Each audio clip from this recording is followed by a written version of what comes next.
Hi everyone. The purpose of this video is to show you how I distressed these pages. Very simple and easy to do.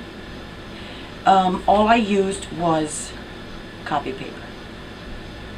Now, the first thing I did was get regular copy paper, boil 2 pots of coffee, and poured some coffee grounds. I put it in a saucepan and I brought it to a boil, and then of course I let it cool off.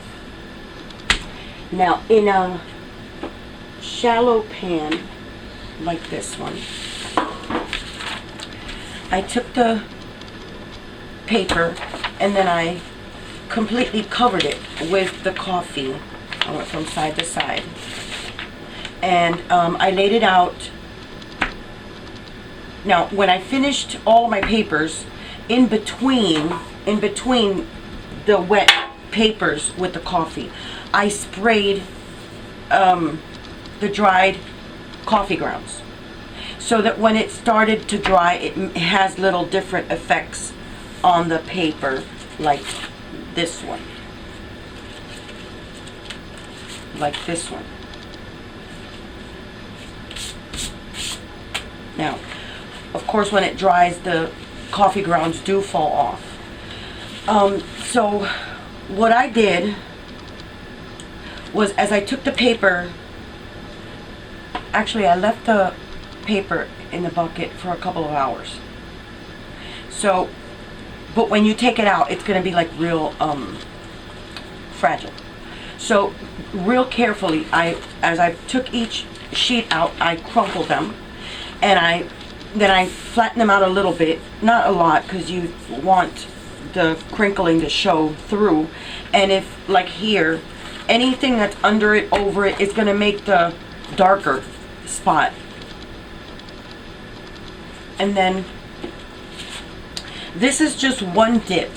I just dipped it one time, crumpled it, and laid it out. And then if you want it darker, you have to dry it, lay it out to sit until it's completely dry, or dry it with a hair dryer, because if you go in a second time, then it's not dry, all you're going to get is mush. So, and you don't want that. So what you do is you go ahead and dry it, and you dip it in again the same way, and then when it comes out, I didn't smash it because I was afraid, because then it's like real fragile. So I just left it, and this happened by itself. All of this happened by itself. Now, this is, you can use whatever paper you want, really.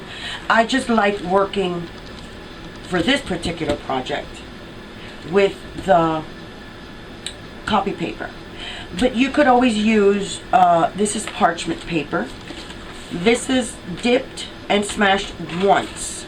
Now, if you keep going with this paper, it's going to come out looking a lot like leather, I want to say. And every time you spray or you do anything to your paper to antique it, always do everything when the paper is damp. Once your paper is dry, it's going to be too harsh looking. It's not going to look very natural or aged properly. Now, also, I made this mixture of food coloring with water, and all you have to do is just, it's a hit and miss. You mix whatever colors you want with the color wheel, and you'll know if you have your primary colors. I bought mine at Winn-Dixie, and it comes with the 4 different primary colors, and you can mix and match whatever colors you want, or just maybe 1 color or 2 colors. This is like 4 colors together. It's almost like a greenish blackish color, but I liked it because it made all of the antiquing looking type of colors that you see in maps, old maps and things like that. And that's the look that I was looking for. This here, I don't know if you can see, it looks like mold almost. but it's a really cool look. And you just tweak and play with your paper as much as you want, really. It doesn't make it darker. I came to this conclusion on my own. It doesn't make it darker the longer you leave it in the soak. Don't leave your paper soaking too long. Just dip and take it out, because you're gonna really mess with the paper. It's structure. You're gonna mess with it. So if you want it darker, all you have to do is dip it more times. You dry it, smash it, whatever you want to do to it. You just, as many times as you want to do it, just make sure you dry it first.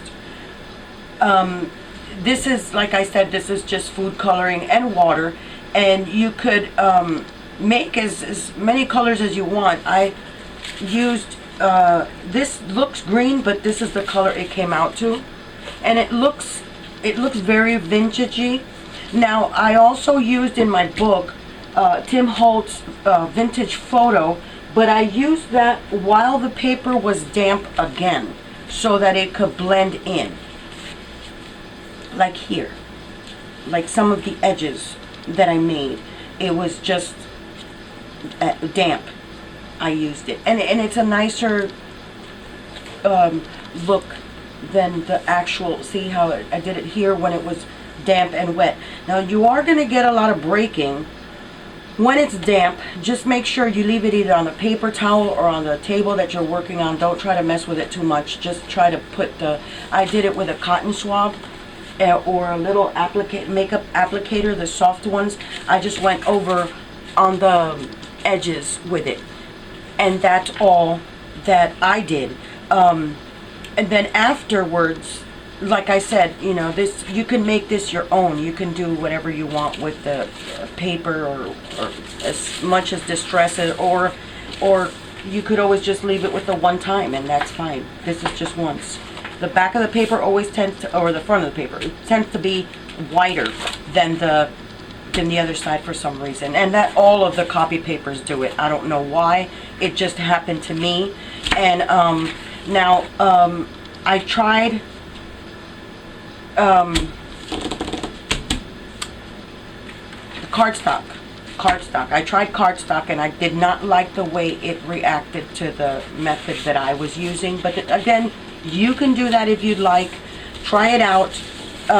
Do as many things as you want. You can tear it. You can paste it again with Mod Podge. You can just make it your own. Have fun. And oh, and then after I finished with all of the spraying, all of the tweaking, all of the drying especially, I ironed all of my papers just so that it could lay flat when I was, you know, pasting, when I was gluing, whatever you're going to do to it. If you're going to make it into a book, it just lies flat a lot better. That's all for now.